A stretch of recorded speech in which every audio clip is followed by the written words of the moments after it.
Mom told me to leave in the middle of holiday lunch. No warning, no argument. Just a cold command slipped between clinking forks and practiced smiles. 1 second. I was passing the rolls, warm bread brushing my fingers. The next, my mother Diane looked straight through me and said, "Stop leaning on this family. Go." The room froze, the way it does right before something breaks. My father Gordon lowered his eyes to his plate, studying the spiral of glaze on the ham like it might rearrange itself into an answer. My older brother Luke stared at his phone, the screen black, thumb hovering uselessly as if rescue might arrive if he waited long enough. Evan didn't bother pretending. He smirked into his wine, lifting the glass just enough to hide it, not enough to deny it. I didn't move right away. The chandelier above us spilled warm light over the table. The same soft glow it had when I was a kid, when I believed light meant safety.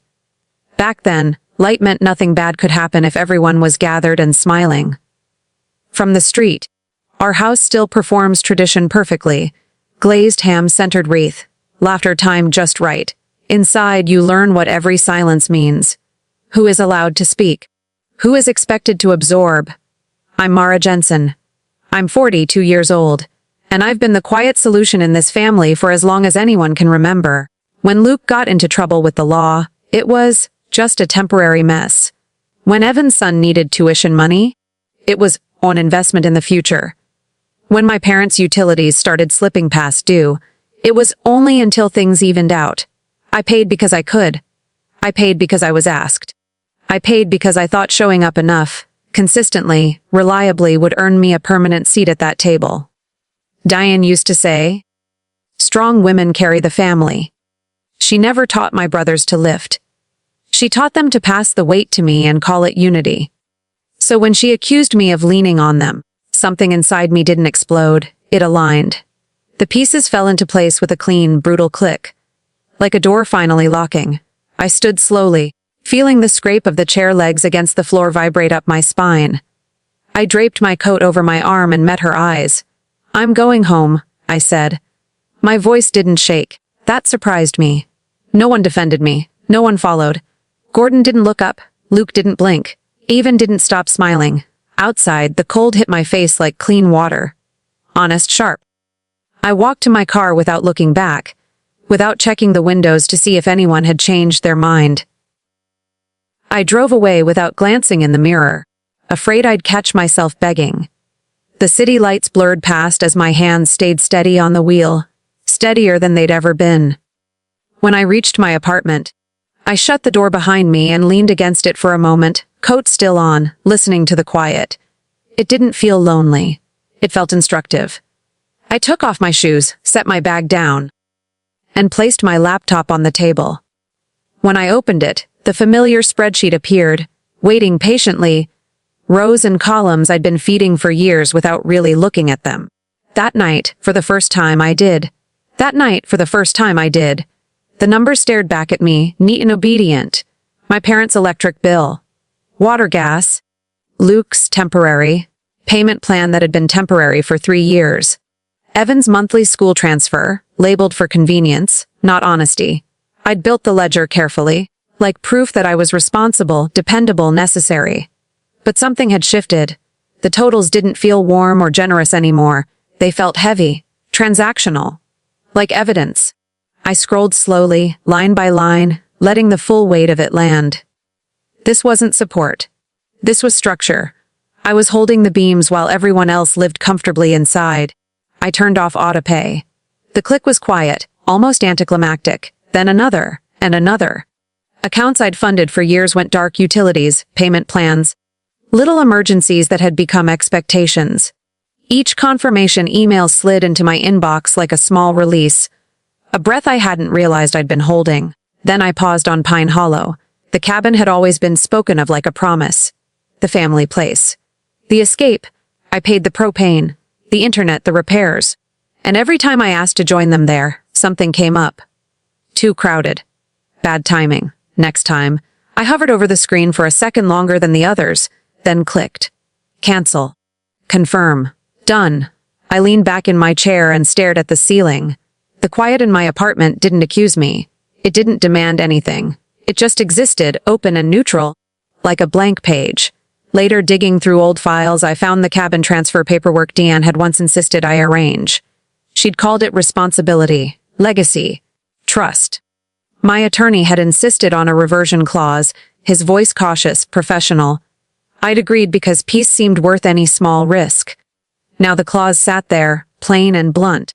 If the agreement was contested, ownership reverted to me automatically. I closed the file and shut the laptop. For the first time in years, I slept through the night without bracing for a phone call. 3 days later, Ivan called. "What did you do?" he snapped. No greeting, no pause. The cabin's freezing. Caleb's weekend is ruined. I leaned against my kitchen counter and watched traffic move far below my window. "I stopped paying for things I don't use," I said. There was a sharp laugh, the kind meant to wound. Then came the words loyalty, sacrifice, family lined up like shields. I let him talk. I waited until he ran out of breath. "Mom told me to stop leaning on the family," I said quietly. The line went dead. 2 days after that, a heavy envelope appeared in my mailbox. Law office letterhead. Diane's name printed neatly at the top. Inside was a petition dressed up in soft language. Distress, confusion, misunderstanding. She wanted the cabin back. I called my lawyer. He skimmed the pages, then said almost gently, "They just triggered the clause. Pine Hollow is yours again." Effective immediately. I thanked him and hung up, my hands steady. The next morning, I chose a diner near our old neighborhood, public, bright, impossible to dramatize. I arrived early, slid into a back booth, and set a folder on the table. The vinyl seat stuck slightly to my coat as I shifted. I watched the door and waited. They came in together, a rehearsed front. Diane first, chin high. Gordon behind her, shoulders curved inward. Luke looked pale, eyes darting. Even followed last, restless, loud even when he wasn't speaking. I didn't stand. I nudged the menu aside and opened my folder as Diane sat down, already smiling. I nudged the menu aside and opened my folder as Diane sat down, already smiling. "Mara," she said, voice sweet enough to sting, "this has gone far enough. You've made your point." "I didn't file anything?" I replied. "You did." Her smile faltered for half a second, then reset. "We were forced." The cabin is mine again," I said calmly. I didn't raise my voice, I didn't need to. "The moment you contested the transfer, the reversion clause activated. You triggered it." Gordon finally looked up. His eyes were watery, unfocused, like he was seeing me for the first time in years. Luke swallowed hard. His hands folded too tightly in his lap. Evan scoffed, but the sound wobbled before it landed, bravado cracking at the edges. I slid the next pages across the sticky tabletop. Years of payments, clean columns, totals at the bottom that didn't ask for gratitude, utilities, tuition, lawyers, repairs. The diner's overhead lights reflected off the ink like thin blades. Luke stared at the numbers. "You paid all this?" "Yes," I said, because I thought being useful was the same as being loved. Diane pushed the papers back with 2 fingers, as if they were dirty. "Families help each other." "Then help each other," I said. "Without me." Even leaned forward, elbows on the table. "So that's it, you're cutting us off." "I'm setting myself down," I said. "There's a difference." I stood, smoothed my coat, and placed my key ring on the table. The brass key to Pine Hollow caught the light as it landed. "I won't fund a life where I'm treated like an ATM with feelings." Gordon whispered my name, but it sounded like habit, not choice. No one else spoke. I turned and walked toward the door. The bell chimed once as I stepped into the brittle afternoon. The air felt sharp, clarifying, like truth. For the first time, the weight slid off my shoulders in one clean, final drop. That night, my phone stayed silent. No demands.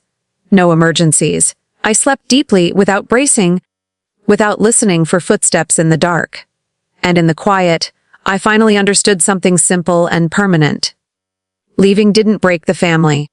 It just revealed who had been carrying it all along.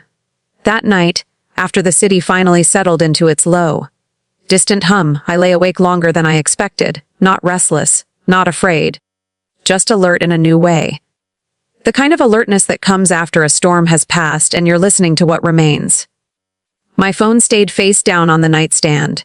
No buzzing, no guilt disguised as concern, No sudden crisis that somehow only I could fix. For years, sleep had been shallow, built around anticipation. I'd trained myself to wake at every vibration, every unknown number, every late night ring that meant someone else's problem was about to become my responsibility. That night, there was nothing to brace for, and the absence of that weight felt unfamiliar, almost suspicious, like silence after a lifetime of noise. In the days that followed, the world didn't collapse the way I'd been warned it would. The utilities stayed on, just not on my dime. Tuition got handled by the people who'd insisted it was essential. Emergencies still happened, but they went elsewhere to be solved. And slowly, unmistakably, the truth revealed itself. I had never been the glue. I had been the subsidy. I started noticing how my body moved differently. Shoulders lower, jaw unclenched, breathing deeper without permission. I stopped rehearsing explanations in my head for choices I hadn't made yet.